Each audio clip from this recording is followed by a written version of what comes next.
हर एक व्यक्ति के अंदर और छोटे बचपन में खासकर एक सेंसर इस तरह का रहता है कि जब भी वो गलत रास्ते पे जाता है या जब भी वो भटकता है तो वो अपने आप उसे पता चलता है, अंदर से एक स्वाभाविक गिल्ट आता है कि मैंने कुछ ये गलत कर दिया। छत्रपति शिवाजी महाराज कितने बड़े सम्राट थे, कितने सारे मतलब भारत के शत्रुओं को इन्होंने परास्त किया। पहली जो भागवत कथा हुई थी, भागवत कथा जिनको पहली बार सुनाई थी सुखदेव जी ने सुनाई थी। सुखदेव जी बचपन से ही संत थे, बचपन से ही यानी जन्म लेते ही परमहंस स्वभाव के थे। और सुखदेव जी के गुरु पता है कौन थे? जनक, महाराज जनक, जो कि चक्रवर्ती सम्राट। अपनी भारत की बेटी मनु भाकर, इन्होंने जो मेडल जीता, इन्होंने तीरंदाजी में जो मेडल जीता निशानेबाजी में, तो उसमें वो कहती हैं कि वो हमेशा गीता अपने साथ रखती हैं, वो पढ़ती, मतलब जब निशानेबाजी भी करती तो उनके मन में ऐसा रहता है कि भगवान कृष्ण उनको कुछ मतलब सुना रहे हैं। इन सब बातों को छोड़ भी दो, तुम तो सीधा साक्षात देखो, भगवान कृष्ण ने जो अर्जुन को गीता समझाई है उसमें अर्जुन तो यही कह रहा था ना कि मैं तो सन्यासी बन जाऊंगा, मुझे अपनों से नहीं लड़ना, मैं तो सब छोड़कर भिक्षा मांगकर जीवन यापन कर लूंगा।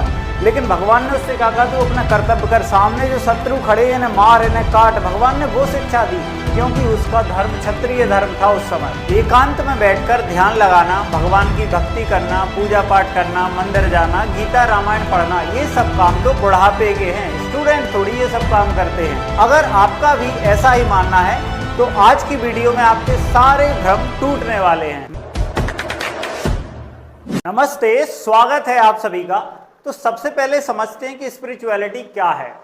जब से मनुष्य जीवन प्रारंभ हुआ तब से मनुष्य लगातार सुख की खोज में रहता है। आज अपने चारों ओर आप जो कुछ भी देख रहे हैं, बड़े बड़े भवन, कूलर, पंखे, टीवी, एसी, सब कुछ मनुष्य के जो भी इन्वेंशंस हुए हैं वो इस कारण हुए हैं क्योंकि मनुष्य अपने सुख की खोज में रहा।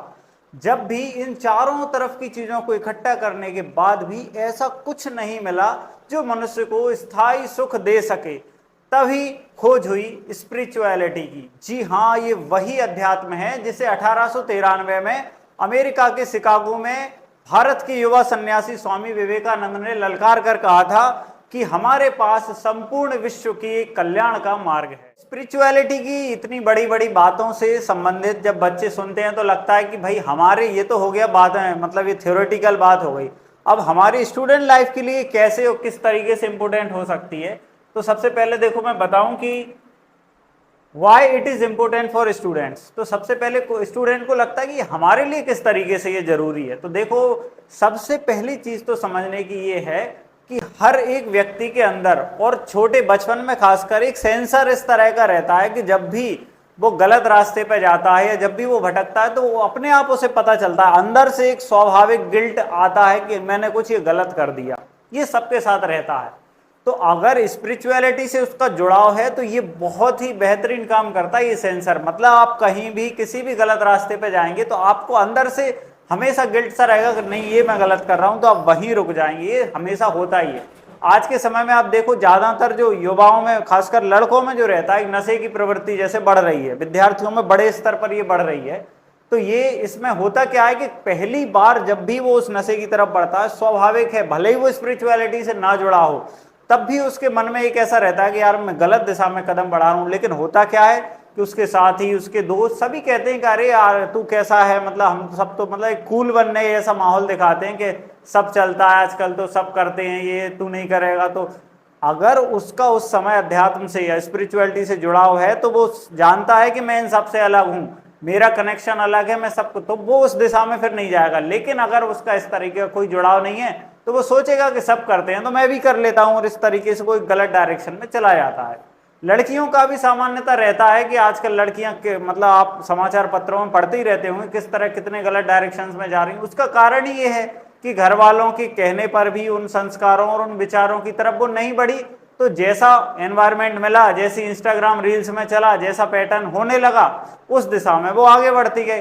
तो ये इस तरीके से, और ये केवल एक कारण नहीं है स्टूडेंट लाइफ में। और जैसे मान लो कोई भी एग्जाम की आप तैयारी कर रहे हैं, बहुत अच्छी आपने तैयारी की, लेकिन असफलता भी तो एक जीवन का पार्ट है। आपने पढ़ा ही होगा, अखबारों में आता ही रहता है कि कोई कितने विद्यार्थी असफल होने पर कितने गलत कदम उठा लेते हैं। अगर वो अध्यात्म से जुड़े होते तो कोई भी ग्रंथ पढ़ लें, उसमें लिखा है सफलता असफलता जीवन के हिस्से हैं। तो उनसे अगर हम असफल आने पर हम सोचेंगे कि हमारे प्रयास में कोई कमी रह गई होगी, अगली बार हम और अच्छा प्रयास करेंगे, या प्रारब्ध को भी वे समझते ही होंगे। तो कभी भी अध्यात्म से जुड़ा व्यक्ति या स्पिरिचुअलिटी से जुड़ा व्यक्ति इस तरीके गलत कदम तो उठा ही नहीं सकता। तो मैं चाहूंगा पेरेंट्स को भी और स्टूडेंट को ये बात समझनी चाहिए कि स्टूडेंट लाइफ में भी स्पिरिचुअलिटी का बहुत ज्यादा महत्व है। अब हम अपनी बात को आगे बढ़ाते हैं। तो बहुत बच्चे ऐसे मिसकंसेप्शन उनके मन में चलते हैं कि अगर हम स्पिरिचुअलिटी अध्यात्म से जुड़ गए तो हम इस तरीके के बन जाएंगे बाबा। पेरेंट्स खासकर बहुत डरते हैं, मतलब उन्हें लगता है कि अगर बच्चे को हम भगवान भक्ति इस चीजों में जोड़ देंगे तो वो हमें छोड़ के चला जाएगा और बाबा बन जाएगा। मतलब बहुत सारे मतलब इनका जो स्तर है, जिनके चित्र हम दिखा रहे हैं उस स्तर को छू नहीं सकते हम। ऐसा नहीं समझना कि ये उस स्तर के नहीं, इसलिए बच्चों को ऐसा लगता है, सबको ऐसा लगता है हम ऐसे बन जाएंगे, ऐसे बन नहीं पाएंगे, हम सब नहीं बन पाते, सबके सौभाग्य नहीं होते। लेकिन तब भी लगता है कि हम ऐसे इस्कॉन के साधु वगैरह हैं या महाराज जी के साथ जो बच्चे रहते हैं, ये भी बड़े बड़े मतलब जॉब छोड़कर जो आए हैं संत, सब ऐसे थोड़ी बन जाते स्पिरिचुअलिटी से जुड़कर। जो अपने संत तुलसीदास या कबीरदास जी हैं, मीराबाई हैं, तो सबके मन में ये रहता कि अगर स्पिरिचुअलिटी से जुड़े तो समझो बस इस लाइन में चलेगा। ऐसा कुछ नहीं है, मिसकंसेप्शन। ये तो एक रास्ता है उसका। स्पिरिचुअलिटी आपको अंदर की बिल्कुल अंतःकरण के आनंद से भरती है। ऐसा उसमें कुछ नहीं कि आप ऐसे बन जाए। देखो रियलिटी और क्या क्या हो सकती है, ये भी तो है ना।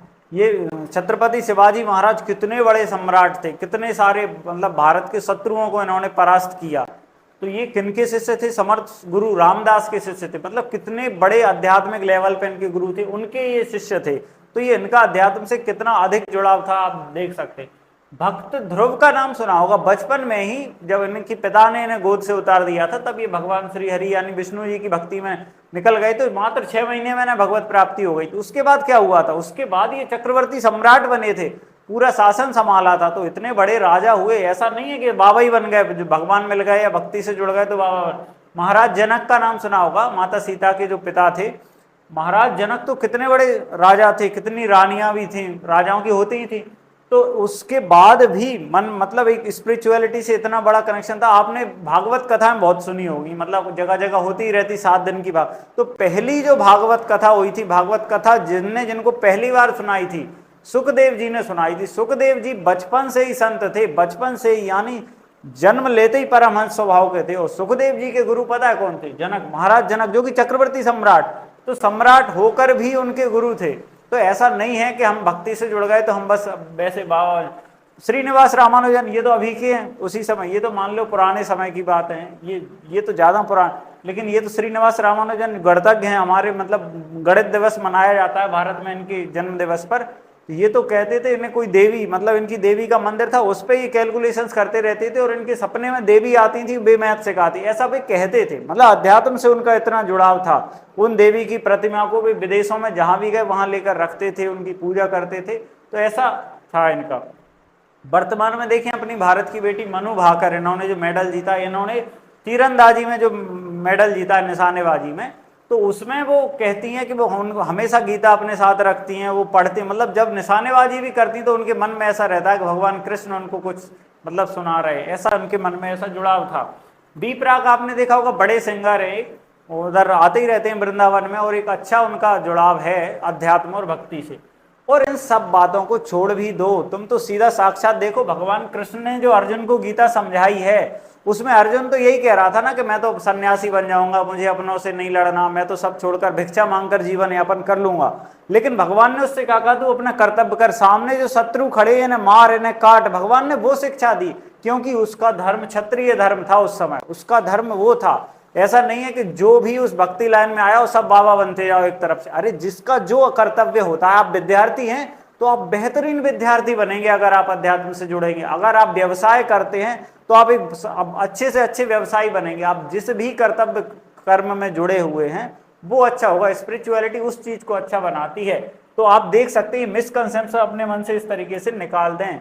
और मैं चाहूंगा कि इस तरह जो मैंने इतने तरह के एग्जाम्पल बताए हैं, सभी एग्जाम्पल्स को देखते हुए आप भी इस तरह की प्रेरणा लें, आप भी अपने जीवन में अध्यात्म को स्थान दें। तो आप अभी जो भी कर रहे हैं वो कर्तव्य तो अच्छा होगा ही, और एक अंतःकरण का, अंदर का बहुत आनंद आपके जीवन में आएगा। तो मैं ऐसी उम्मीद करता हूं कि आप अपने जीवन में अध्यात्म को धारण करेंगे और एक बहुत अच्छे बनकर अपने घर, परिवार, देश और समाज का नाम रोशन करेंगे। ठीक है, आप सभी का बहुत बहुत धन्यवाद।